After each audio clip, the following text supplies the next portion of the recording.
Okay. One of the things that we needed to continue on with was the how effectiveness or the effectiveness of sports sponsorship. So a better measure of impact is how much attention people pay to a brand or an organisation. And with a sport, of course, that might relate to a team or it might relate to other things. So attention can be measured in terms of the changes in recall or the recognition by individual target market members. And, recall is the most powerful measure of effectiveness. So when we do research on these things, generally sponsors' names may be recalled if it's back of jersey, front of jersey type thing. In recognition, subjects are asked to choose from a list of possible sponsors, and the benchmark for attention measures has to be the recall or recognition measure may be achieved through pre-testing. The real issue with this, of course, is whether this prompts action by the consumer or whatever as to go and buy this company's products. And that's a very important part of it, of course. Better impact is how much attention people pay to a brand. And so, this is the way that it works for us. Cognitive effects also can be measured in individuals, part of a target market of the sponsor, and it depends on all sorts of tracking studies and cognitive tests and other things that we might do. So we've got to be aware of the fact that in many cases, we're getting limited, if you like, sort of views of this sort of stuff. Most direct measure of sponsorship effectiveness is buying behavior, of course. And, when we talk about consumer behavior, the most reliable test of anything, of course, is actual behavior. And what are the effects of the sponsorship on attitudes towards buying, or even the direct sales figures or turnover of the organisation, or the sales figures of certain product lines? Behavioural measurement of sponsorship has often been criticised because of the difficulties in isolating whether people buy the product because of the fact that it is, effective like that, or whether in effect they would have bought the product anyway. It's the same with advertising, really, because if you advertise a new toothpaste, did people buy your toothpaste because of your ads, or were they just running out of toothpaste and happened to see it on the shelf? We can never effectively, particularly with consumer goods, we can never, unless we asked every single customer why they bought the product, we can never really trace that. But certainly the impact of additional sales may be attributed to either advertising or, in fact, sponsorship, depending on how we look at it. In terms of events and athletes, it can be argued that there are many sponsorship opportunities, including sponsoring the name or title of an event or stadium. I spoke the other day in the live collaboration session of Lottoland, the Manly Ringer Rugby League's Brookvale Oval ground. Certainly broadcast sponsorship, location sponsorship, 15th Green, for instance, on major golfing events, leaderboard sponsorship, having your name on the thing, corporate hospitality suites and athletic outfit sponsorship, shoes and apparel. And of course, if you look at the events that are long running, as I said, mentioned the other day, the Australian Open tennis, if you're the court sponsor, having your name splashed across the back of the court where every returner of service is got that sign behind them. Every server has got that sign behind them. And so, it is used effectively for 2 weeks. And these are global events, of course. Australian Open is a global event. And therefore, huge number of audience watching during the course of that fortnight, and particularly during the finals, of course. It's largely up to the creativity of the sports marketers to come up with new ways of packaging rights to associate with sponsors to buy and use. Irrespective of how this is done, the majority of sponsored properties in sport can be categorised as either events or in fact, athletes.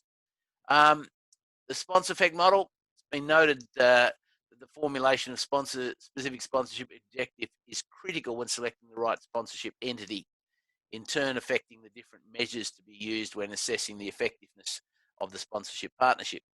Ultimately, sponsorship is about only one thing: bringing as many customers to the sponsor's company and enabling them to buy as many products as possible, preferably many, many times.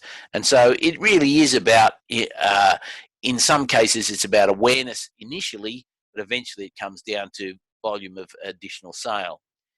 Can be observed from the model. It's much harder to define clear-cut objectives and sponsorship properties for the interest and desire stages than it is for the attention and action stages. And obviously, making people aware, interest and desire, that's okay. but attention and action is the thing that we want.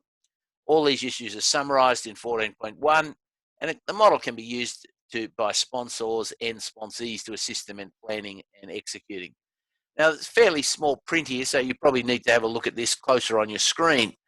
The major objectives include, image creation, brand positioning, raising awareness, developing new distribution channels, target some new segments of the market, community relationship, and then, in terms of interest, we get business development, brand positioning, image creation, media relationship, community relationship, marketing, and then in desire, business relationship, increasing sales, brand positioning, employee relationship marketing, and then target new market segments. And then the action, of course, more sales, employee relationship marketing, and business relationship marketing. Post-purchase, that ongoing relationship and loyalty that we look for. And we look for, in terms of these effectiveness measures, without going through all of them, in that post-purchase area, we look for repeat purchase, attitudes to the product, brand preference, and the comparison with other brands, how we see ourselves attaching ourselves to a particular brand. Ambush marketing, we mentioned this earlier about the Olympics and other things, but Australian Trade Practice Act of 1974 goes back a long way, defines ambush marketing in an indirect manner under section 53 as follows. A corporation shall not, in trade or commerce, in connection with the supply or possible supply of goods or services, or in connection with the promotion of any means of the supply or use of goods or services, represent that goods or services have sponsorship, approval, performance characteristics, accessories, uses, or benefits they do not have, and represent the corporation has a sponsorship, approval, or affiliation it does not have. Ambush marketing is a problem for the sponsor in that funds or services are invested in association with the sporting organisation of which non-investing organisations reap the benefits. And ambush marketing is a problem for the sponsee in that the effectiveness of the sponsorship will diminish and a prolonged business relationship with the sponsor will be put in jeopardy. More and more sponsors are demanding that sponsors take precautions to prevent ambush marketing, and you can understand why. The investment in some of these sports and sporting events now is substantial, and it is a major issue. In the London Olympics, it was quite interesting because a lot of the athletes, of course, are sponsored by organisations that aren't Olympic sponsors, and so there was quite a bit of activity in terms of some of the department stores who showed some of the sponsored athletes sponsored by other organisations, and with huge posters throughout the London business area, with them standing on the blocks ready to race and saying race into our store and all this sort of stuff, but using athletes who quite clearly were going to be standout athletes in the Olympic Games. And it's quite a good example of ambush marketing, which is unable to be stopped, basically. In servicing the sponsor, sponsees should therefore take a proactive stance in preparing for potential ambushes. Proactive strategy consists of the following: identification of potential sponsors. These are often potential sponsors the sporting organisation did not sign up. So in other words, people they spoke to who chose not to pay the big money that the other sponsor has paid.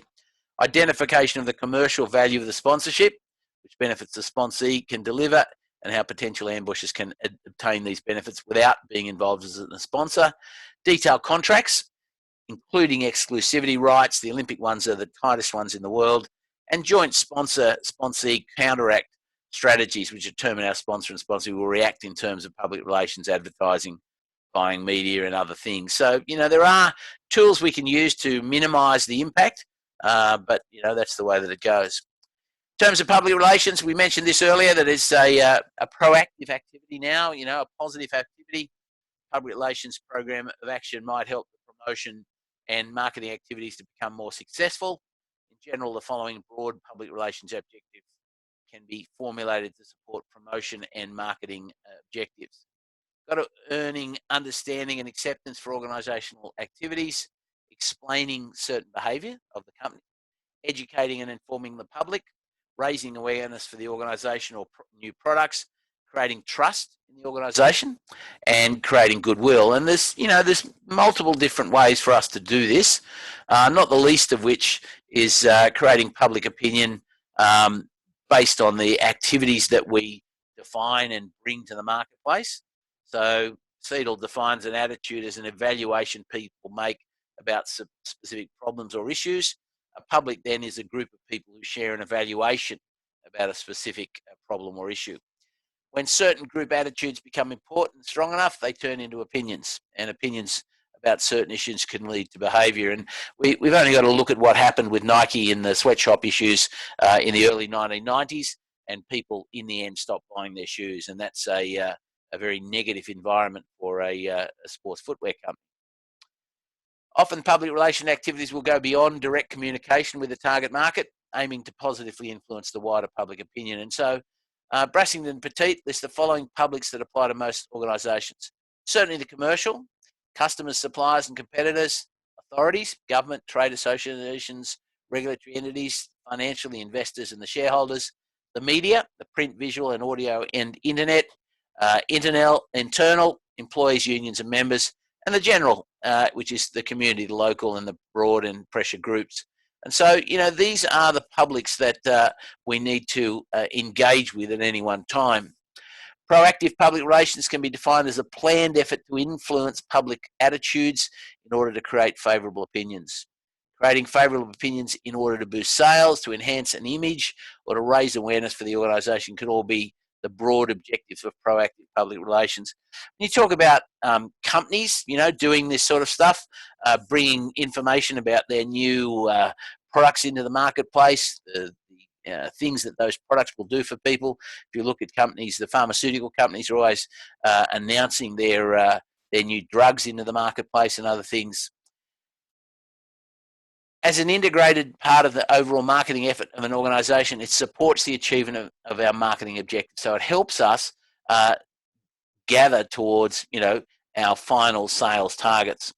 Sport, however, is much more familiar with the reactive public relation, NRL match fixing allegations, drugs in sport and other things that you guys are doing some of your assignments on. These things are put in place when unplanned events occur that negatively influence the attitudes of the organisation's public. So preventing the problem is always better than fixing the problem, obviously, so that the problem doesn't become public is a good thing. Sometimes even careful planning does not prevent things from happening.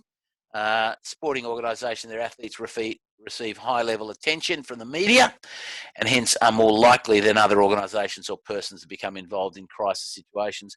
And arguably, and I've seen this with different people that I know who are, publicly recognised in different environments. I was up at Indy some years ago on the Gold Coast, and a fellow that was with us was a television personality, and people say things that are congratulatory and welcoming and everything else, but there are people, particularly in late at night, that are disparaging and are argumentative, and basically we had to protect this guy from inappropriate approaches from different people. And it's sad that that's the way that it is, but as athletes and other people become more well known in the marketplace, people want a piece of them in all sorts of different ways, unfortunately. Media relations, of course, in sport in particular, this is a vital area for us to be aware of. And today, I guess it's fair for us to say that, the responsibility on coaches and managers of teams and, the CEO of clubs and everything else to have a media presence and to deal with that media in a positive way.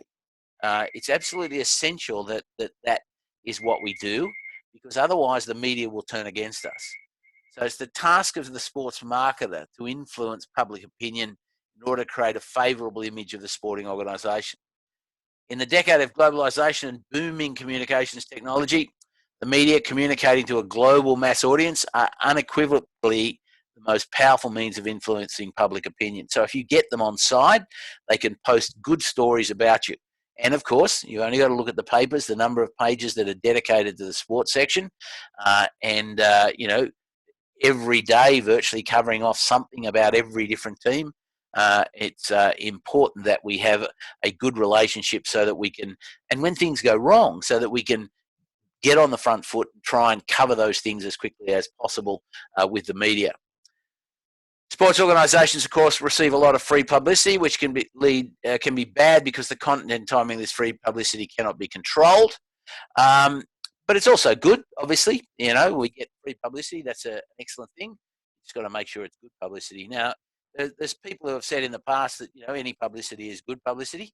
That's not necessarily true, and there are some things that don't work well for our sporting organisations and certainly for our individual athletes. We become dependent on the media, basically, in sport. This dependency, however, can be managed to a certain extent by fostering our media relations. And to create and maintain favourable media, 3 actions are important to consider: form, inform, and be informal. And, it's important to be relaxed with the media. Depending on the type of sporting organisation and its strategies, certain media channels are more important than others, obviously. You've only got to look at the relationship that Donald Trump has with the media in the US. He's attacked them from the moment that he sort of started to run for president. Many of the media thought he was a tryhard and that was inappropriate for applying for that role of arguably the most powerful person in the world. But of course, as the time went on, he upset more and more of the media, but that galvanised some of his support, and in the end, he got elected president of the United States. So he still has a frosty relationship with them, and of course, they still write bad things, and they do everything they can to dig up dirt on him and his family. So the same thing can happen in sport if you're not careful, and so we need to be careful. Local tennis club, for example, will benefit more from local newspaper coverage and local radio, whereas the Grand Slam tennis tournament will need global television and newspaper coverage to satisfy sponsors' needs. That is why a comprehensive form of potential media outlets has to be put together. This form or media database will enable the sports marketer to inform the media. This form or media will allow us also to control to a certain extent where the messages are being released. There's no way that certain members of clubs, in management, don't release information on a nudge, nudge, wink, wink. Let me just tell you, this is not for publication type stuff to feed information into the media, as a scoop or a rumor. And this is often directed by the club to get information, and it's often done at a time when player changes, player sort of movements are needing to be done to get, and even I think player managers get involved in this as well. Putting in messages that, their particular player has had advances from multiple clubs. So I can't tell you who they are at the moment, but there's a great deal of interest. So we're certainly considering, would be happy to consider from their existing club, but there's an opportunity for them to take up other offers if the offers aren't good enough. And so players talk up their opportunities, and that's the way that it works. There's different ways of how to form, inform, and be informal, and they're now discussed. A trade-off between cost and benefits will decide whether channel intermediaries are necessary to perform some of those activities. So one of the things we've got to do is we've got to identify the attitudes of the sporting organisation's public and thought of ways of linking their interest to the activities of the organisation. It's time to develop a program of action, if you like. With the media, one of the sports marketer's most powerful means of communication, a large part of this section will be devoted to public relations communication through the media. There will obviously be a reasonable spend on maintaining their website and other things, but the media is going to be an important part of having media days where we can introduce them to the players, get the profiles out, get the goals for the season and everything established with the media. Start this process, first necessary to know which media are available and how to get in contact with them. And Herlitz lists 3 main sources: the media that routinely cover sport, personal contacts, and our media directories. Our personal contacts is an important part of it. In terms of the form, the communication plan, it's nothing more or nothing less than putting together a plan of what to tell which media when. And as I mentioned to you earlier, um, one of the things that we can do in this case is we can provide information on a hush hush. We're not going to share this with everybody, but there are things happening. We thought we'd share it with you first. In relation to setting goals for the organisation, public relations action plans can be put together, and with the help of the database, distribution of information can be planned. For public companies, of course, before you can release any information that may affect the share price, you've got to release it to the stock market, and that's a very strict rule. If you start broadcasting information about your new success within your product or contracts you've just landed that are going to make you a lot of money, you potentially can get into a lot of problems because the shareholder needs information about that first. So the information must be released to the stock market. Once the stock market have published it, then it is available to be released to the media. And so, we need to be careful of how we release information, and as much as possible, we need to control it. So, in terms of Inform, the media release, issue media releases on any topic of interest for one or more of their publics. Main goal of the release is to inform the publish through the media in the way the organisation wants. Ideally, it will generate positive publicity for the team or the organisation or the player, and then a few standard rules apply to the format of the media release. Use a catchy and informative short title, so give them something to sort of cling to. Present the backbone information in the first paragraphs. Answer the questions who, what, when, where, why, and how. Put facts first. Give accurate information. Use correct grammar, obviously, that's a given. And include the name and address of a contact person. Use the current media contacts and addresses when sending the press release. And state the source of the press release and date it. So these are sort of formal things that we do to send messages out. The major causes of rejection of some press releases are limited reader interest. We don't want to know that you've just upgraded the change room for the visiting team. No one cares. Poor expression. Conflicts with media outlet policy, so you may be releasing information they don't want to publish. Difficulty distinguishing them from advertising. So, and clearly, you have to have a level of editorial, I guess, in the information that you're releasing, and that's important. Material obviously faked or exaggerated. Now, with public companies, of course, you need to be very careful of this because you could end up in jail for releasing inappropriate information. But in sports, I think generally, if we talk ourselves up too much, the marketplace loses interest, and therefore the media will lose interest very quickly of publishing those things. If there's inaccuracies, they're unlikely to run with it, and if it's duplication of material that's already released. It's not going to sell newspapers or TV news bulletins and sports shows if the information is already publicly open out in the marketplace. If an issue is important enough to create widespread media attention, a press release can be used to announce a press conference. And at that press conference, we will fill the people present with all of the information. It's a way to, press conference is very effective if you've got a substantial announcement, as we said, and hopefully you can attract a reasonable volume of media people there to cover these things off. The media conference presents a sporting organisation with the opportunity to inform all present media at once. Also, when media representatives consider the issue of the conference important enough to attend, is very likely that some kind of publicity will result. Conference organisers should realise that besides printed publicity, photographs and audio-visual information also will be collected by the media. So they will have camera people there, and this has implication for who the spokesman will be, how they dress, and how they were, how and where the names and logos of sponsors in the organisation will be presented. And so, this is a very important part of it. Your sponsors expect to be on that backboard behind the coach or the manager who's speaking. Press conference should be called only when the general public or specific publics of the sporting organisation are interested enough to be informed. And if, however, the people or issues involved are still insignificant to the public, the media will not show up, and the unsuccessful press conference will only damage the reputation of the organisation. It's interesting in rugby league at the moment that the coaches and at least one player from the team need to attend a press conference after the match. Some of our coaches are, I would rate them as bizarre in terms of their behaviour in those environments. Some of the players are almost, I mean, you would consider them almost uneducated in terms of the way they perform in those environments.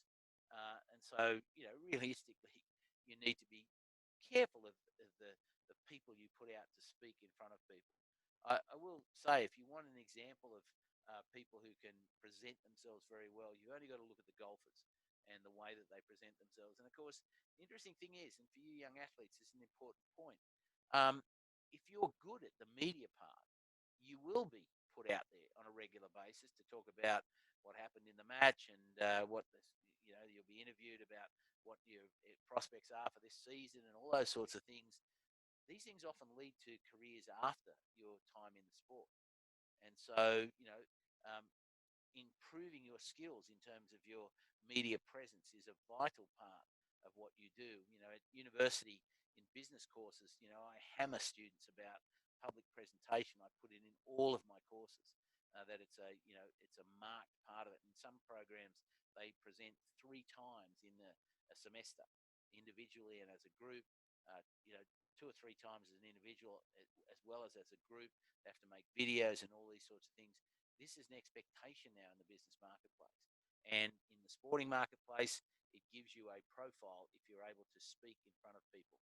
So don't ever, shirk away from those opportunities to increase your skills in public speaking and presentation. In terms of executing the program, Elliotts states 11 reasons for sporting organisations to call a media conference. Major change in personnel, we just sacked the coach. Major change in the status of a star player. Important event scheduled. Fan day, player day. A major investigation, maybe into illegal drug use or match fixing. Change in the major facility. Award presentations. Crisis developments. Post-game interviews. Sport banquet speaker. Introduction of a new product. And a new rule that is complex or controversial. And that's a pretty comprehensive list, I guess. Both informal and formal interviews, both a media release and a media conference can serve as an invitation for interviews. And interviews are one-on-one contact opportunities in which disseminated information can best be controlled. The interviewee has the opportunity to tell only what he or she wants to tell. And poor preparation or failing to recognise an interviewer's leading questions can turn the opportunity into a disaster for a sporting organisation or for a business organisation. The interview presents the experienced sports marketer with an opportunity to use personal media contacts and disseminate information in an informal way. Those informal contacts do not imply less care when supplying the information. So you still have to be professional in the information that you're providing, even though it may be provided in an informal environment. And, opportunities to talk informally to the media should not be turned into a disadvantage by accidentally releasing confidential information. Some of the rules about this, the do's and don'ts: don't permit off-the-record statements. Don't try to become a major part of the interview. Don't assume that every fact will be used. Don't complain if the result is not totally satisfactory.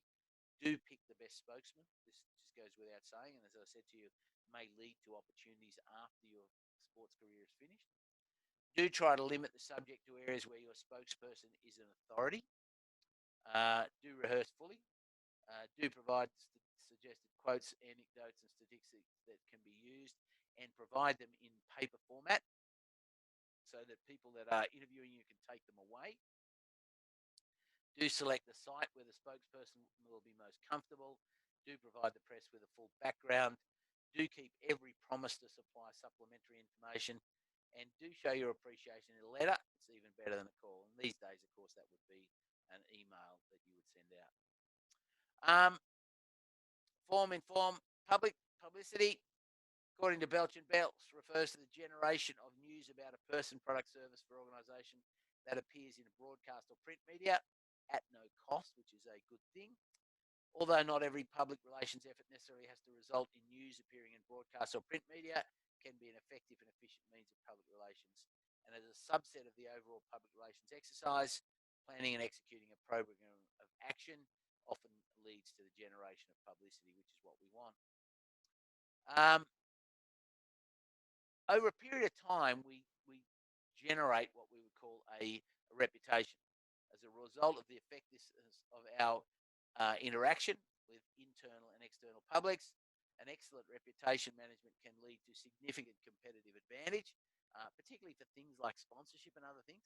People want to be attracted, to your team because of the fact that you're constantly in the media, you're wearing their jerseys and other things. Thornburn argues that there are 6 issues that relate to the reputation of an organisation. The emotional appeal, and particularly for sporting organisations, this is substantial. Respect, admiration, and liking shareholders or stakeholders have for the organisation. Products and services, level of quality, innovation, reliability, and value offered. Financial performance, profitability, prospects, and risk management. Vision and leadership, management's ability to show strength and clarity. Workplace environment, the quality of employees and management, work conditions, and social responsibility, the ethical practices, environmental record, and community involvement. For sports, importantly, this emotional appeal is a very important part of it. And then also, obviously, the products and services that we offer in terms of ground environments and other things. Most common advantages identified include credibility, excitement, cost. Apart from the public relations personal cost, few other expenditures have to be incurred. Avoidance of clutter, because many public relations efforts lead to news generation, lead generation. For example, when Tiger Woods dropped that famously slow putt with the camera zooming in on the Nike logo, sales of Nike golf balls went through the roof in weeks following the event. Ability to reach specific groups, and image building. Effective public relations programs lead to the development of a strong image, one that can risk negative publicity for a while. And, no matter what we do, there are going to be things that are negative publicity. I know that some of you are writing your assignments based on negative things in sport, drugs in sport, match fixing and other things. But, generally they're far outweighed by all the positives that we get out of sport, not only as players, but as spectators and everything else. And so, generally we're coming off a high base in terms of our reputation, but we do need to be careful about the negative things that come through. Main disadvantage of public relations, it's uncontrolled. When proactive or reactive public relations result in negative publicity, all the potential public relations advantages turn into disadvantages. Publicity is about breaking news, and when athletes or officials report on alleged misdemeanors within the sport, they are newsworthy, such as drug taking, then the governing body needs to go into public relations mode to quell harmful implications news may cause. Any good created through publicity can quickly be undone. And, it's like with most things, if we get good service in a restaurant, we might tell a few friends. If we get really bad service and bad food in a restaurant, we tell a lot of people. And, of course, then it goes on to social media and then it becomes incredibly destructive and could, ruin our reputation. Negative information will hit more powerfully and will cost more to repair. And the avoidance of clutter, lead generation, and ability to reach specific groups and excitement generated will now work against the organisation. And that's our reference list, and that's pretty well the end of that series. So, as I mentioned the other day, this is the part B of the module 5, and that's the end of that. We then need to go back to module 6 over the next 2 weeks. Make sure you get your assignments done and line up for quiz 3 in a few weeks, and keep up the good work. We'll talk to you soon.